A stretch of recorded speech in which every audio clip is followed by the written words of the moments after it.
A young man was in trouble. He faced a dire problem that was consuming his life, making him miserable company for everyone he knew. Hard as he tried, he couldn't figure out how to free himself from the web that he had. Through his own behavior, spun and entangled himself in. He took endless walks and spent hours on end in different tea shops and coffee houses, engaging with strangers, seeking advice. Despite his efforts, however, his problem seemed unsolvable.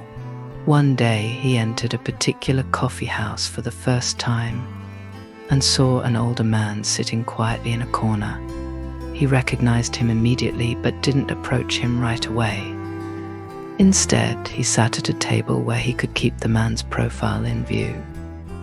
He studied the older man with interest, remembering him as highly intelligent and a fair judge of character. After a few long minutes, he mustered his courage and walked over to the man's table, asking if he could sit down for just a minute. The man looked up from his book but did not seem very pleased at this interruption. He nevertheless nodded, and the young man quickly sat down and immediately posed his query. The older man was taken aback at the younger one's candor and shook his head thoughtfully. "My good man, you must seek the advice of someone else. Someone who's your friend. I'm your staunch enemy and will only misguide you. Why would you want my advice?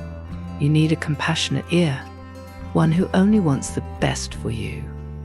You can be certain that you've no need for any words of advice I may have," he suggested honestly. "If you were sitting in the midst of fire but had a friend with you, you'd think you were in a rose garden. And if you were in the middle of the most heavenly garden but were in the company of enemies, you'd feel like you were at the epicenter of a bonfire. So go on and find a counselor who's your true friend." The older man had spoken his truth, hoping that his advice had not fallen on deaf ears and that he would be left alone in peace now. "I am well aware of your feelings toward me, sir," admitted the younger man. "But I'm also aware that you're a highly intelligent person and would never commit a wrong deed. You would therefore never advise another person to do so either.